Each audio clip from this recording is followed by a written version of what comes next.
Hello. Hello. How you doing? Oh, doing pretty good, Benjamin. How are you doing? I'm doing great. It's the holidays are revving up. It's the end of the year.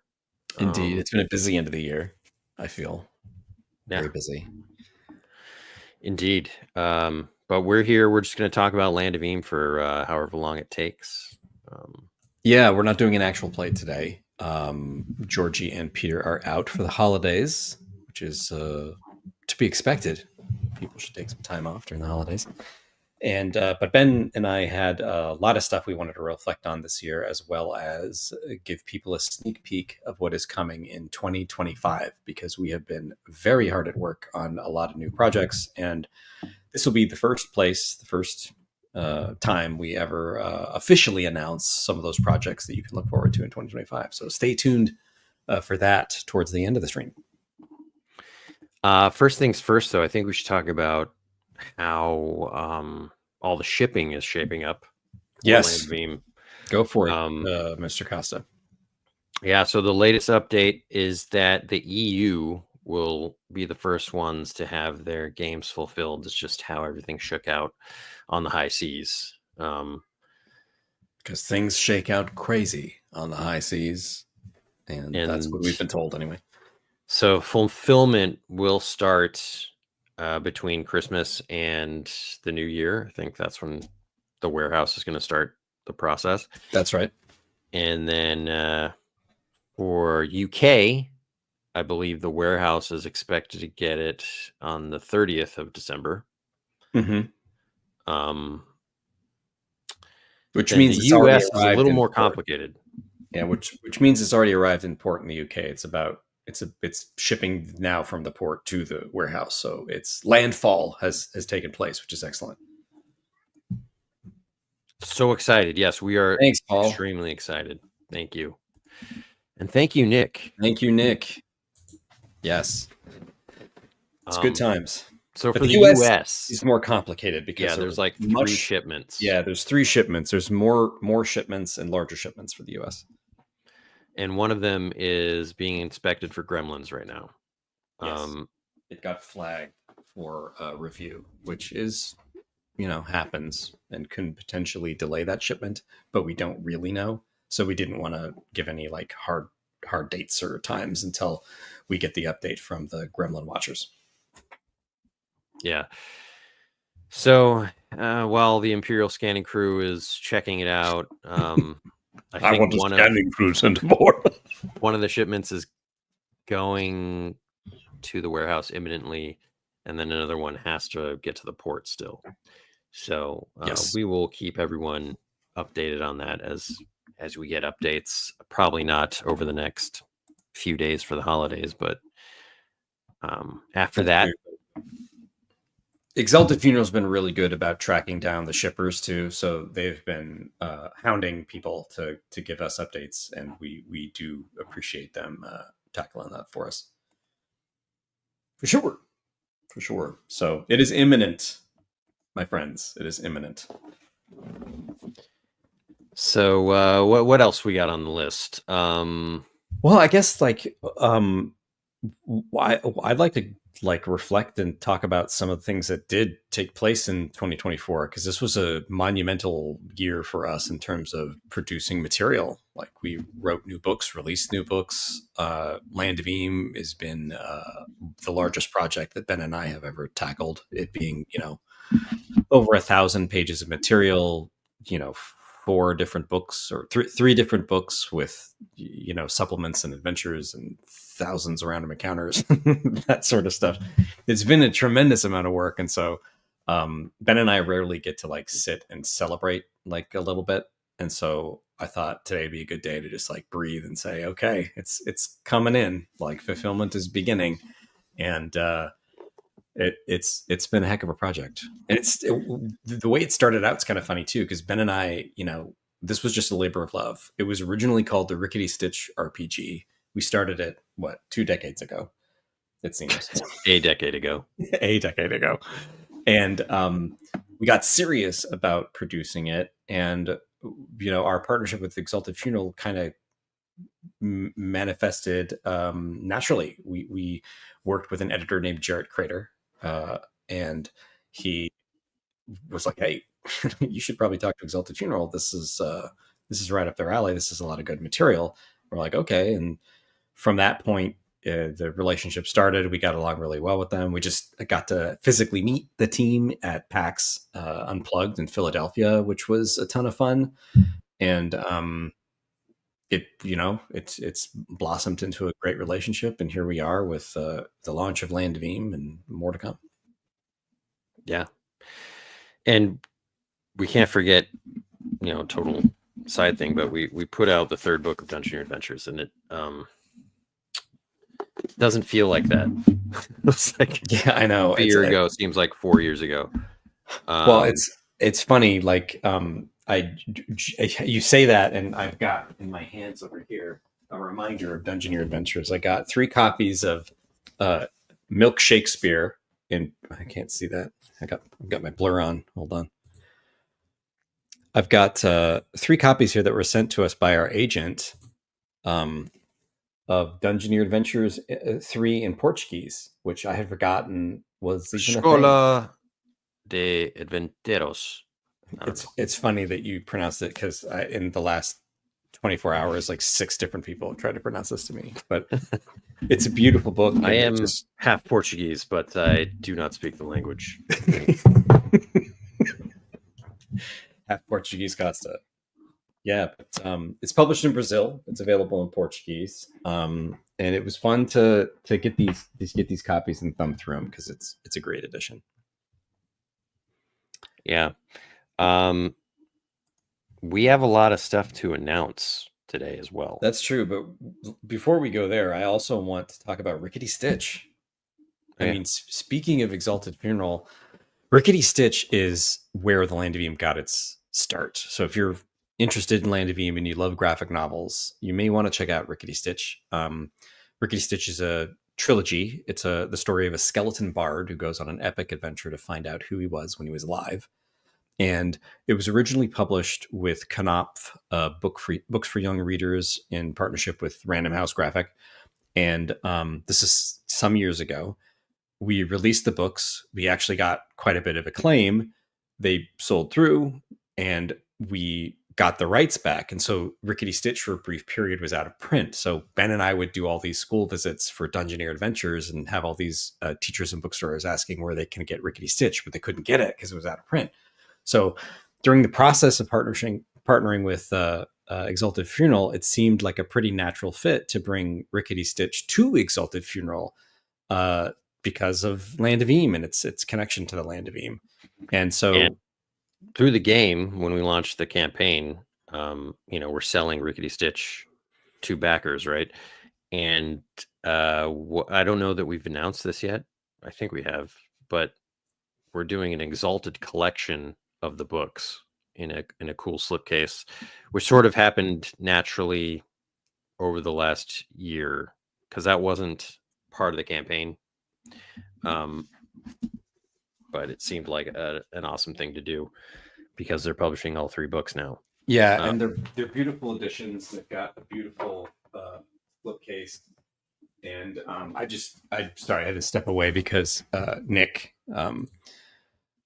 you're Greek and barely speak English. That's totally fine. You can It's all Greek to me. You can get Dungeoneer Adventures in Greek as well. So this was sent to us not too long ago.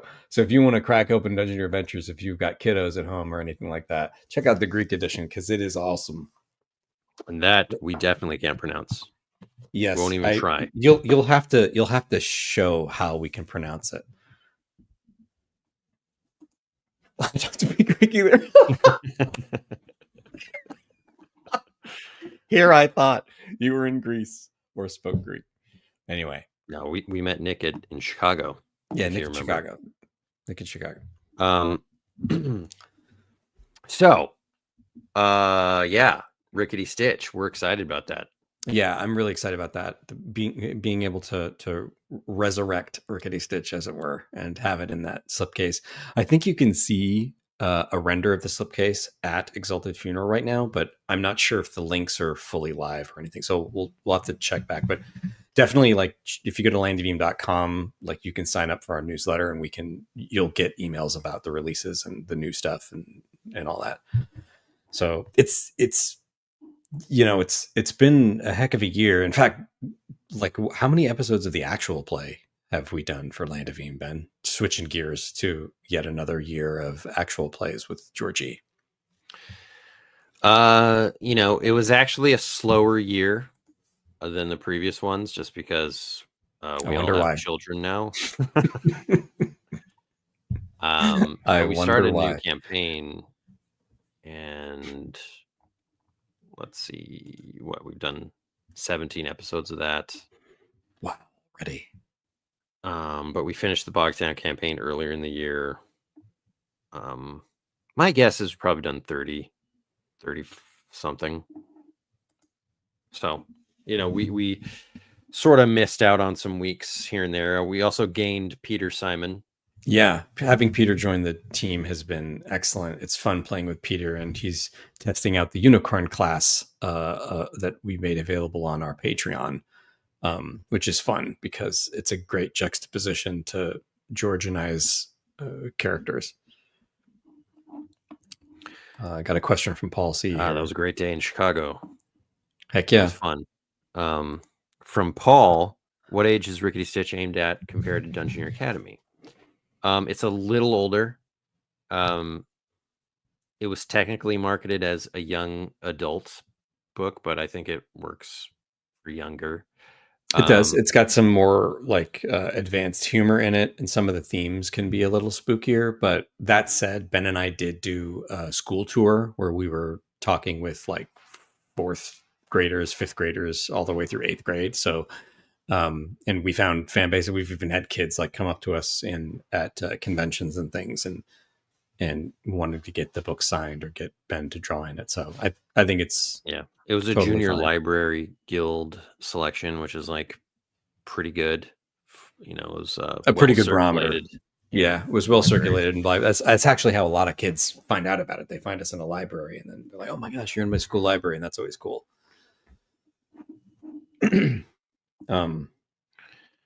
Before I forget, we should also just shout out everyone on Patreon. Yeah, and big thank you to both Paul and Nick. I know they're Patreon supporters, and we really appreciate everyone who has helped us, grow Land of Eme this year, because we've done a lot of supplemental material that you can find. We put out a huge profession system. We launched the Tycoon and Unicorn classes.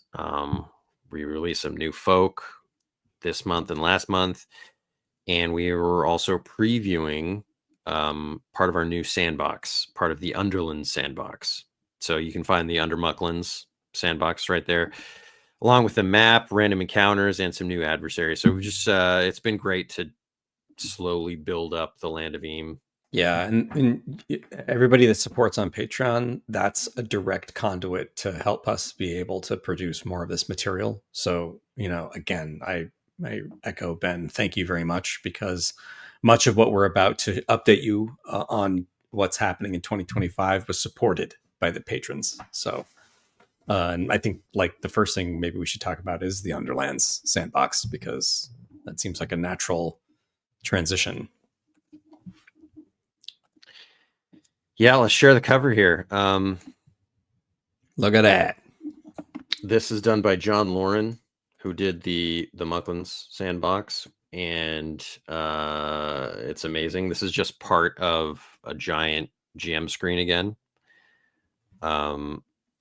So, we've got our intrepid adventurers delving into the Underlands. One has just come across a giant eye that belongs to perhaps a Gargantua, which is a new creature in the Land of Eme.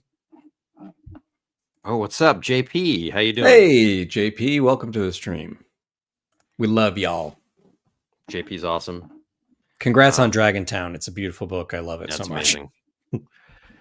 Big congrats on that. And JP, if you didn't know, he did 2 adventures for our first campaign, Land of Eme. Yeah, they're super some fun. of the most well-loved, I would say. Mm-hmm. Where was I? We got this bugbear on a Muppet spider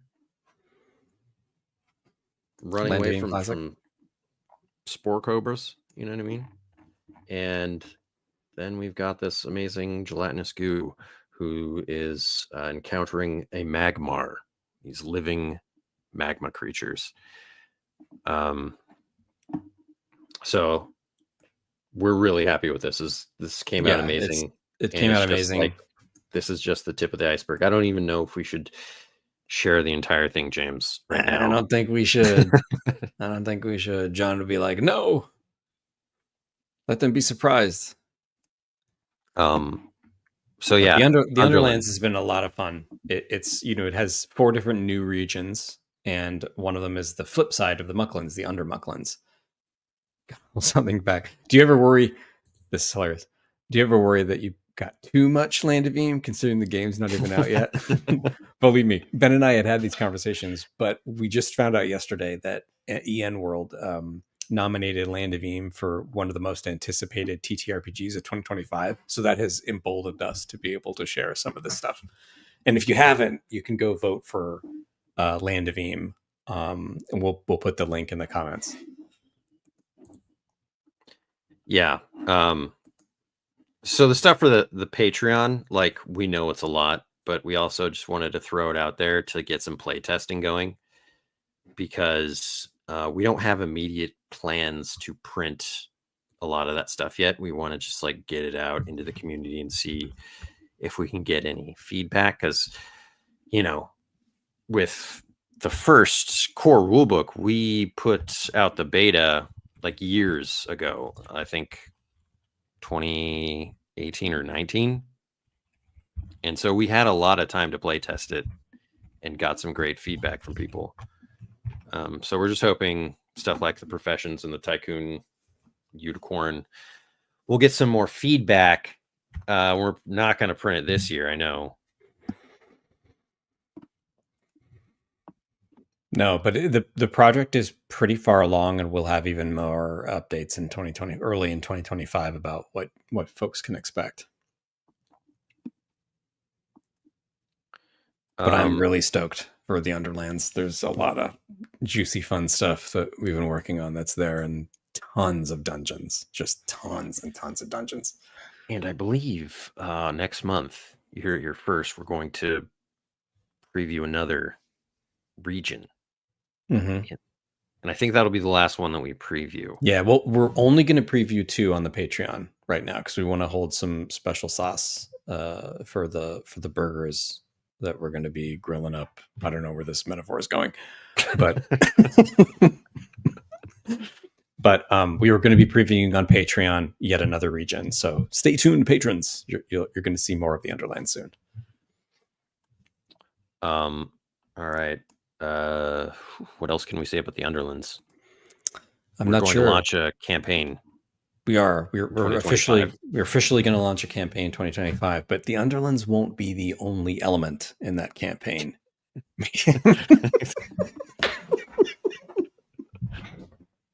Exactly. I think everyone that's watching should know that is a phrase that comes up in my household like 4 times a week for various reasons. Just how's your Nork? Because I'm an Uruk. Hi, Benjamin. At heart. Please. Wow. But as we were saying, that the Underlands is not the only thing that's going to be associated to that campaign. We also have another giant announcement to make, which you heard here first, folks, on the stream. Go for it. I mean, sorry, not only are we releasing, we're going to do a crowdfunding campaign for the Underlands, but part of the same campaign is we're going to release a standalone box set of Dungeoneer Adventures. Now, beginner's role-playing game.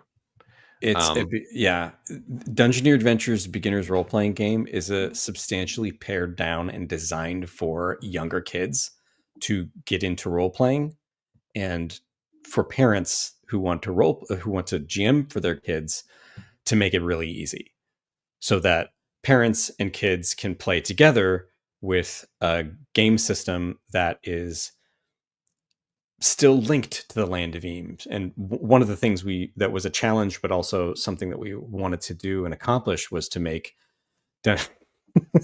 Yes, thank you, Love all thank these you, faces. everybody. Yeah, it's the best thing ever. But Dungeoneer Adventure, Land of Eames Dungeoneer Adventures, the beginner role playing game, is going to be very accessible for kids and parents and families, so that they can introduce RPing and this type of gameplay with a crafted methodology to make it fun and engaging. Another So benefit. what it kind of does differently than Land of Eames, it's all linked. It's all like the same. It's all linked. It's all mechanic, connected. but this has custom dice, so there's no math. You just roll it and see what you get. And there's not a skill list. There's just the vim, vigor, knack, and know-how. And there's a bunch of abilities, but they all just work. You don't have to roll for them. So those are some of the core things that are different. And what's really cool, we think, is that you could easily use, because there's the rule book and then there's the Dungeon Academy sandbox. And you could easily use the Dungeon Academy sandbox in Land of Eames, without any problems. Yep. Because it's just a bunch of, game content. Yeah, it's plots and maps and similar to the material. Right, similar to the Mucklands and Underlands sandbox. It's a little bit different, but still very accessible. It provides characters. It's a little more like hand holding for parents. Yes. So less on the fly. It's a little bit more structured, but still extremely accessible to anybody that's playing any system, so that you can jump into Dungeoneer Academy and see, and face these challenges, and even be a student if you want to. Another element of the game is that it's going to utilize cards, like adversary cards and character cards, to make it easy to maintain your sheet and to maintain your abilities, so that kids can just pick up one of the pre-generated characters or make their own and get right into playing.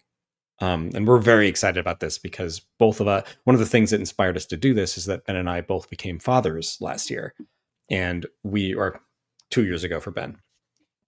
It flies. Holy cats. Anyway, but we both became fathers, and we really wanted a beginner game to introduce them, because even though Land of Eames is pretty accessible for younger kids with guidance, Dungeoneer Adventures is meant to be ultra accessible and to make it very easy for parents to run games and have fun at home. Yeah, in a way, it's more about parents to run the game easier, right? That's not having to digest the Land of Eames, which is on the spectrum of thing. It's not the crunchiest. It's certainly, it's crunchy. You can make it as crunchy or not as crunchy as you want, really. It's sort of on the light side, but there is some crunch to it if you delve into that. But I wanted to share some items by Sean Kernan, who you may know from, who did a lot of the great Sean Kernan. The great Sean Kernan. So, there's a lot of potions and armor and weapons that you can find, and it's going to be fun to have all this card artwork. Hello, No Clear. Yeah, you missed a ton. No, you didn't. No, you didn't miss much. We're making some announcements about 2025 though, so you may want to rewind and check some of those out. I think you missed a ton. That's a ton of stuff to miss. Okay, you gotta go back. It is a ton of stuff. But we love you. This, the Underlands sandbox. So yeah, we are excited about all these things, and both of these are going to launch at the same time. Kickstarter campaign. Yep, they're already written. We're in the final stages of editing, and then we're going to begin layout. So we're actually way ahead of where we were with the first Land of Eames project. Thank you, Patreons, or thank you, patrons. And we want to keep it that way. We like how far along everything is, but it's not. We still have more. We still have more stuff to explain and to share. That's coming in 2025. Same campaign or separate? It's actually going to be the same campaign because we feel like the two are linked thematically enough. Both take place in the Underlands. You But could, depending like I on was saying, like you could easily use all of the content in Dungeoneer adventures in Land of Eam. But to make it easy for folks that want to support it or back it, there will be pledge levels that contain them separately as well. So you don't have to get Yeah, everything yeah, if of you don't want course. to. You can like get all Dungeoneer Adventures, all straight Land of Eam, or you can get a mix of. So it's going to be really easy to pick and choose what you like. I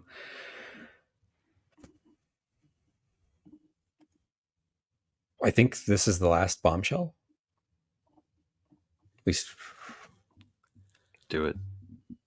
we're still Gberdex asked a good question. Kickstarter or backer kit? We're still deciding which one would be ideal. It kind of comes down to scheduling with Exalted Funeral and what will work or not work for us. So we'll keep you posted.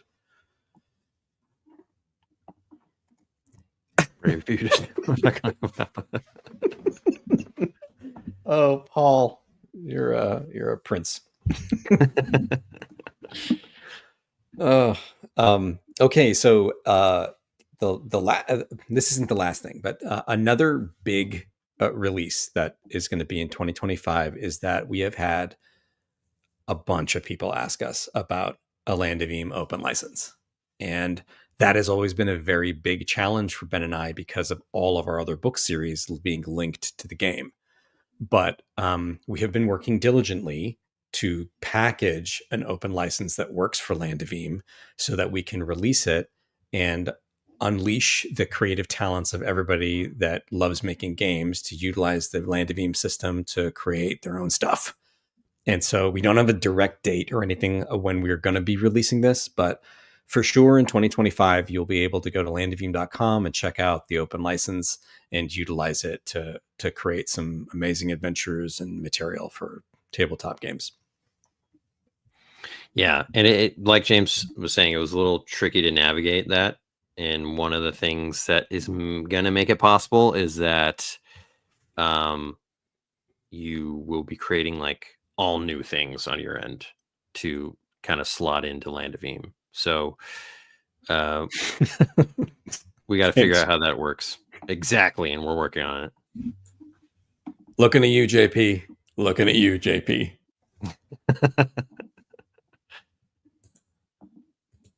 Yes, many, many books.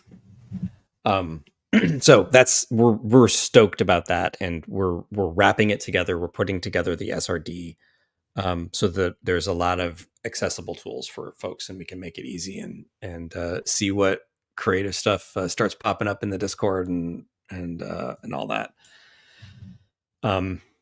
What else, Benjamin? What else is in store for 2025? I mean, we're working on a couple books separate from the game, like all of our stories and stuff. So we can't really share too much about that, but it's happening like slowly in the background. Yep. We've written a few manuscripts or close to a few manuscripts, and it is it's becoming an Eam empire. Would that it were. Would that it were. We were making a lot of progress a couple months ago, and then things got in the way. So I think in the new year we're going to jump back on that train and finish out these manuscripts, and then we're going to pitch them. And we never know how that's going to go. That's always kind of a crapshoot. I wouldn't call it a crapshoot. We'll do our best. But no, Ben and I have got a lot of narrative projects that I have been worrying around for Land of Eam. You got James's language here. Yeah, Land of Eam 40K. In the grimdark future of Land of Eam, there is only hot dog eating contests. We kind of talk about a grimdark Land of Eam sandbox, like that's probably like 10 years away, but we talk about it a lot.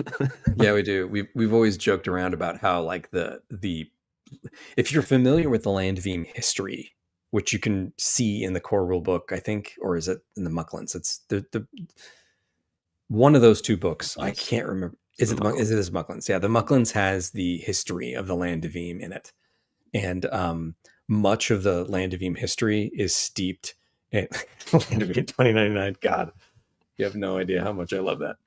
Um, much of the Land of Eam history is like steeped in what could be considered dark fantasy or like a more grim setting, because that's kind of the genesis of the world. It's like it was rough, and then it got real good, then it got kind of rough again, and it's up to everybody to make it better. So we've always talked about, like, what if we did a setting that was some remote place in the Land of Eam where it's still rough, or if we did like a prequel setting where it's Proto-Eam. proto-Eam, like Conan the Barbarian meets the Great Muppet Caper. So that's just all doom and gloom is what you're Describing. Yeah, basically it'd be all doom and gloom. So strap your swords on, because it's not going to be any hot dog eating contests in Proto-Eam. You just spawn naked in the woods without any equipment, and it's just like a straight up survival fantasy game. You must build your home or freeze to death. No, no, but we're working on a lot of narrative projects, because obviously Rickety Stitch, Dungeoneer Adventures, it's only natural that Ben and I continue to work on book series, because that's something we love to do. And are they in the Land of Eam? We have several that we're working on that do take place in the Land of Eam, that help further explore the different reaches that we haven't touched yet, or further explore the reaches of the Land of Eam that we have touched on but haven't gone deep on. So stay tuned for more updates there. It all works hand in hand, these sandboxes. We sort of need to the quest to invent the hot dog. It's like Caveman Eam. It's like the first hot dog. Dark Souls Eam. The invention of the Nakadonkey tube stick.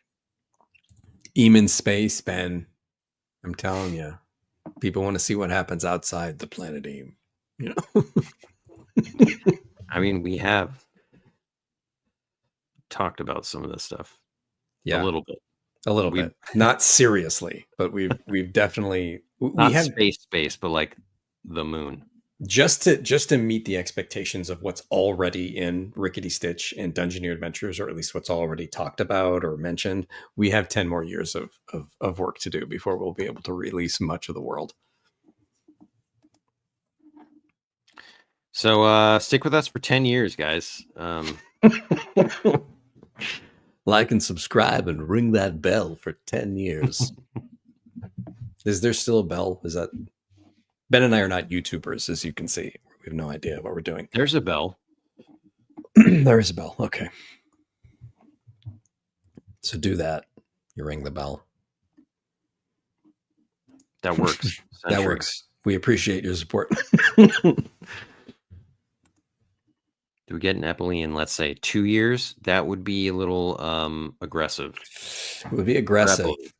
See, the thing is, okay, here's how it works in the Land of Eam.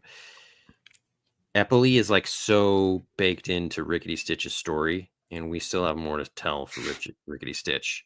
And so we don't want to like spoil things in the sandbox before we get to do it in Rickety's story. So I think ideally, we want to write the rest of Rickety's story before we release the sandbox. And so that's kind of what I was saying before, when it all goes hand in hand.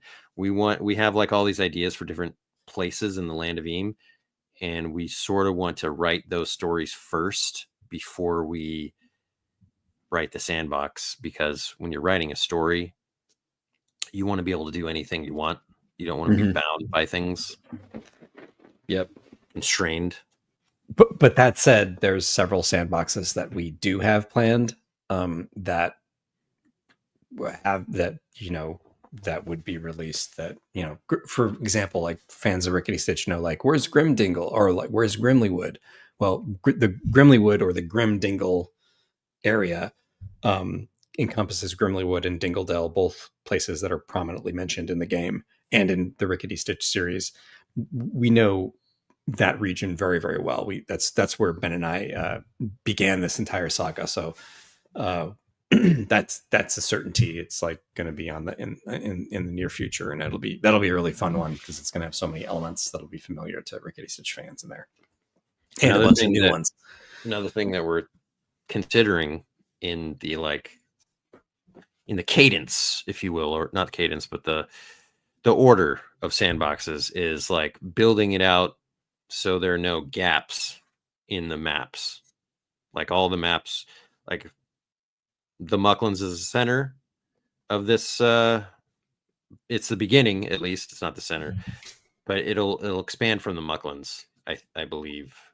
Just keep going. So there's no like. Yeah, when Ben says there's nothing in between this and the Mucklands.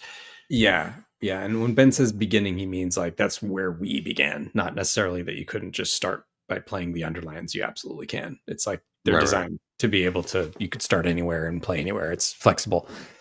But that we're the next ones will be the ones that directly connect to the Mucklands, so that there's like not just a narrative connection potentially, but there's also just a geographical connection, and that's just Ben and I geeking out about the land. This is a Gross Point Blank reference.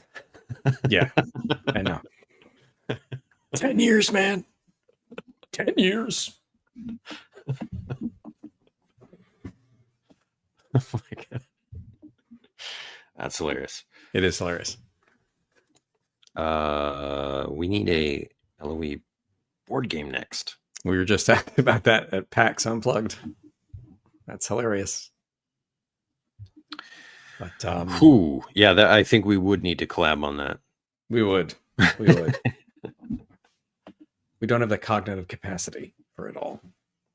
Yeah. But, Ben and I tend to work pretty fast. We're pretty disciplined about getting it out, and like we've said, the Land of Eam exists like not just in our minds, but it's so much of it is alluded to in the books already that it's just a matter of time before it all gets explored.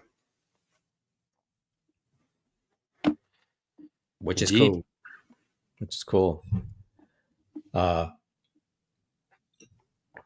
I think that's sort of it for updates. There's definitely going to be some like little updates and surprises that happen throughout the year. So you'll definitely get those, but those are the big ones. Those are the big things to look forward to in 2025 from us. And anybody have any more questions we could answer before we get on out of here? Yeah. Well, you got us. Go for it, folks. And again, thank you for all of your support. And thank you just in general for it was such a delight to learn that we were nominated for most anticipated TTRPG by EN World. And I put the link in the chat. So if you are inclined, we would really appreciate your vote, because that would help spread the word about Land of Eam and get the ball rolling to share it with more and more players. When are you going to take a well-deserved break? Well, here's the thing for me, at least. James might feel differently, but in my life, like, I am just like itching to work. Same. But so much of my time is not working. Like, I do a lot of childcare, so I don't feel like I need a break. I feel like I need more time to work. Yeah, I feel similarly. Working kind of is a break for me in many cases. So like I love cracking open a document and writing and editing and working, especially working with Ben. It's like a dream come true working with your pal. It's really fun. Oh, we got a serious question here. We got a serious question here that when will George get his 6 hexes in a movie? Well, we can't promise the movie, but we can promise that if you support the Underlands Sandbox campaign, George for sure is going to begin his quest with Hex 1. He's working on it right now. Hex 1. So the beginnings of the great George's 6 hexes is official. It begins in 2025. So stay tuned for the George Higgins hexes. So you're going to need like at least be on board for 6 more years if you want all of George's 6 hexes. He's going to do a hex a year Although he was already pitching us Hex 7 like 2 days ago. And I'll tell you, it was awesome. It was so awesome. But he's itching to get back on the stream as well. We'll be circling up the new year for some more actual play. We're all itching to play together. It's just been, with the George is knee deep in diapers right now. He's knee deep in diapers. PAX Unplugged, holidays.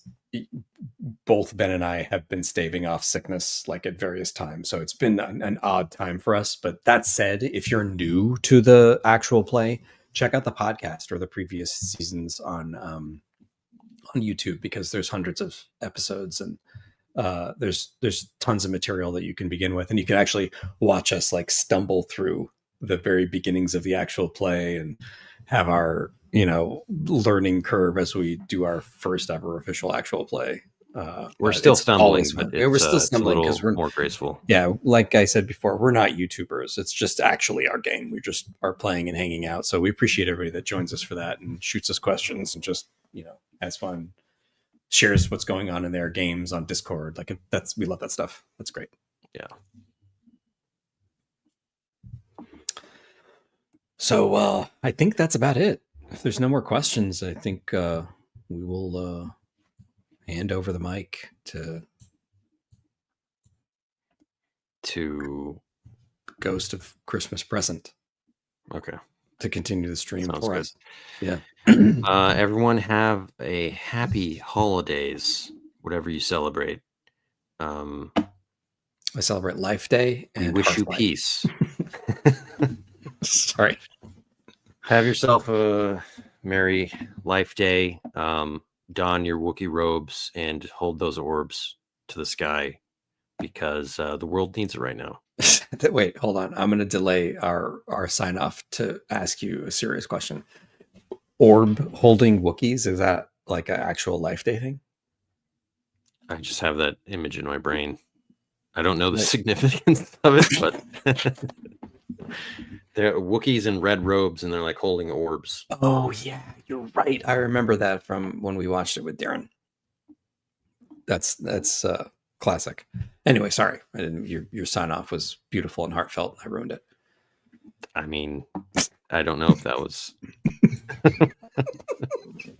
Anyway.